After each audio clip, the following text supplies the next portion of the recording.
नमस्कार, ESPN 9 news आप देख रहे हैं। आपके साथ मैं हूं अक्षय अग्रवाल। स्वागत है तमाम दर्शकों का इस खास पेशकश में। गुरुवार 15 फरवरी 2024 तारीख अब दर्ज हो गई है इतिहास में। तारीख दर्ज होने का कारण है सर्वोच्च न्यायालय का बड़ा फैसला। दरअसल 2017 में केंद्र सरकार के द्वारा इलेक्टोरल बॉन्ड की पेशकश की गई थी, जिसे 29 जनवरी 2018 को कानूनी अमली जामा पहना दिया गया था। इलेक्टोरल बॉन्ड सीधे और सरल शब्दों में समझाएं तो इलेक्टोरल बॉन्ड एक नियम सरकार के द्वारा लाया गया, जिसके तहत इलेक्टोरल बॉन्ड नाम की एक चीज, एक डिजिटल नाम हम इसे कह सकते हैं इलेक्टोरल बॉन्ड को, जो उपलब्ध कराए गए देश के सबसे बड़े बैंक यानी कि एसबीआई को। जिस एसबीआई में तमाम देशवासियों के यहां खाते होते हैं पैसों के लेन देन के लिए, उन एसबीआई की कुछ चुनिंदा ब्रांचों को यहां इलेक्टोरल बॉन्ड के नियम के जरिए डिजिटली इलेक्टोरल बॉन्ड उपलब्ध कराई गई। अब उसमें क्या था कि उस इलेक्टोरल बॉन्ड को कोई भी साधारण नागरिक जिसका एक सेविंग अकाउंट एसबीआई के अंदर हो, वो एसबीआई की उन चुनिंदा ब्रांचों में जाकर के इलेक्टोरल बॉन्ड खरीद सकता है, जिसकी कीमत 1000 रुपए से 1 करोड़ रखी गई। यानी 1000, उसके बाद 10,000, फिर 1 लाख, 10 लाख और 1 करोड़ रुपए तक के इलेक्टोरल बॉन्ड तय किए गए। अब कोई भी आदमी एक इलेक्टोरल बॉन्ड खरीद लेता है, मान लीजिए उसकी कीमत अगर 1 लाख रुपए है, और फिर वो इलेक्टोरल बॉन्ड वो आदमी खरीद करके किसी भी राजनीतिक दल को उपहार के रूप में दे सकता है। फिर जब किसी भी राजनीतिक दल को, किसी भी राजनीतिक पार्टी को उपहार के रूप में इलेक्टोरल बॉन्ड मिल जाती है, तो वो फिर बैंक में जाकर के उसे कैश करा सकती है या उसे पैसों के रूप में प्राप्त कर सकती है। यह सीधे तौर पर इलेक्टोरल बॉन्ड की एक पेशकश थी जो सरकार के द्वारा रखी गई, जिसे कानूनी अमली जामा भी पहना दिया गया था। लेकिन इसमें सरकार ने एक नियम यह रखा कि जो व्यक्ति इलेक्टोरल बॉन्ड खरीदेगा और किसी भी पार्टी को भेंट करेगा, वो आदमी, वो शख्स गुमनाम रहेगा, यानी कि उसकी गोपनीयता बनाए रखी जाएगी, उसके नाम को सार्वजनिक नहीं किया जाएगा। यह बात सरकार के द्वारा कही गई। अब इस मामले में पेच ये फंसा कि विपक्ष ने लगातार इसकी आलोचना की, इसका विरोध किया, और फिर यह बात कही गई कि आरटीआई यानी कि राइट टू इंफॉर्मेशन, सूचना के अधिकार का उल्लंघन ये नियम सरकार का लाया हुआ करता है। क्योंकि कोई भी अगर व्यक्ति ये जानना चाहे आरटीआई के तहत, सूचना के अपने अधिकारों के तहत, संविधान ने जो देश के हर एक व्यक्ति को सूचना का अधिकार दिया है, उसके तहत अगर कोई व्यक्ति ये बात जानना चाहे कि इस राजनीतिक दल को कितना पैसा मिला है, तो वो ये जान नहीं सकता। आरटीआई का सीधे तौर पर उल्लंघन इलेक्टोरल बॉन्ड की गोपनीयता वाला नियम कर रहा था। इसीलिए लंबे वक्त से सर्वोच्च न्यायालय में इसकी सुनवाई चल रही थी, और फिर 15 फरवरी गुरुवार को सर्वोच्च न्यायालय ने इलेक्टोरल बॉन्ड को ही पूरी तरीके से रद्द कर दिया। अब जब यहां इलेक्टोरल बॉन्ड को पूरी तरीके से रद्द कर दिया, तो उसके बाद से लगातार ही केंद्र सरकार की जमकर आलोचना और विपक्ष जमकर उन्हें निशाने पर ले रहा है। इस बीच बता दें कि 5 जजों की संवैधानिक पीठ ने यह फैसला लिया, जिसमें फैसला सबसे आगे आकर सुनाया सीजेआई चंद्रचूड़ ने, यानी कि chief justice of India, Bharat के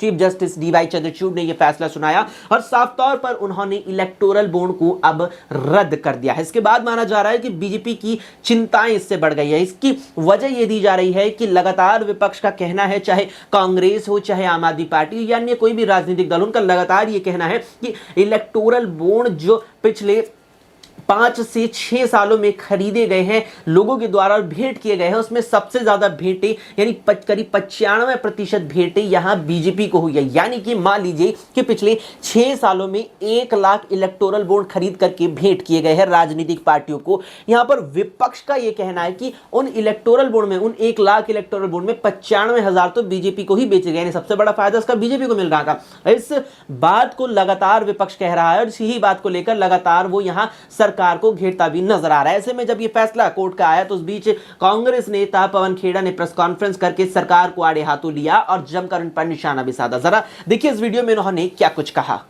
क्योंकि इस सरकार की आदत है, इस सरकार ने इतना महत्वपूर्ण कानून मनी बिल के जरिए पिछले दरवाजे से इस देश में लेकर आई, और कोई पहली बार नहीं होगा कि अध्यादेश लाएगी। हर बार इस सरकार की आदत है कि अध्यादेश के रास्ते से जाकर कुछ भी कर सकती है।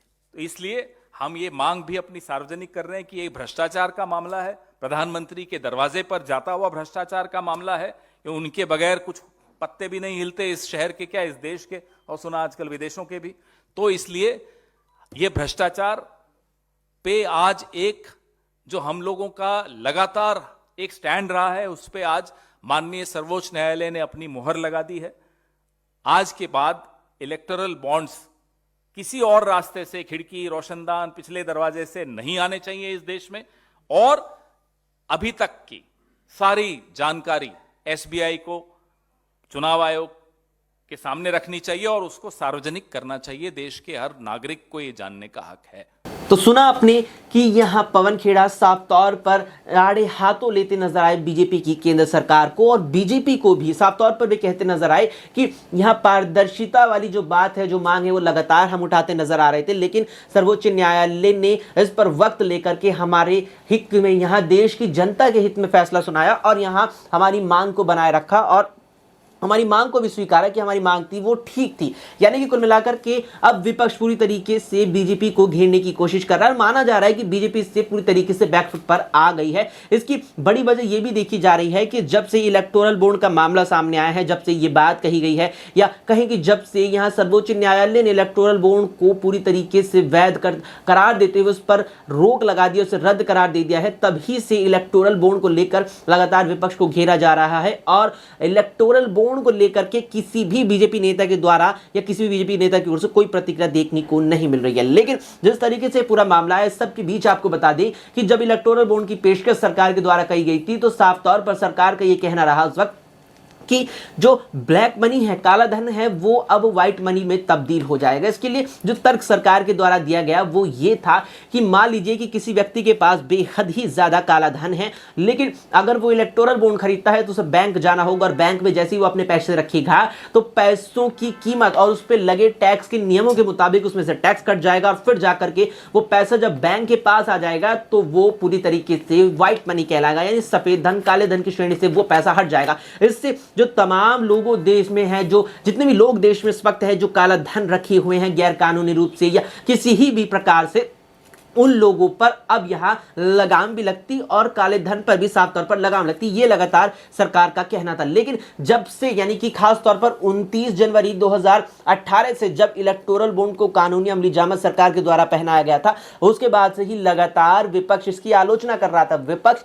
लगातार इलेक्टोरल बॉन्ड को लेकर सरकार पर सवाल उठा रहा था। इस बीच आपको बता दें कि एक आंकड़ा इलेक्टोरल बॉन्ड को लेकर सामने आया कि इसी ही साल की 4 जनवरी से 11 जनवरी के बीच, यानी करीब 8 दिनों के अंदर 550 करोड़ रुपए की इलेक्टोरल बॉन्ड बेचे गए या कहीं की गिफ्ट की गई। अब इस पर यहां सरकार और बीजेपी फंसती नजर आ रही है, क्योंकि विपक्ष ने इसको पूरी तरीके से मुद्दा बना लिया है और इलेक्टोरल बॉन्ड का मुद्दा इस वक्त विपक्ष के पाले में आकर के गिर गया है, जो बीजेपी को मुश्किल में डालता और भी ज्यादा नजर आ रहा है। लेकिन आपकी इस पर क्या कुछ राय है, हमें कमेंट बॉक्स में कमेंट करके जरूर बताएं। फिलहाल के इस पेशकश में इतना ही। देश और दुनिया की तमाम खबरों के लिए आप देखते रहें SPN9 न्यूज।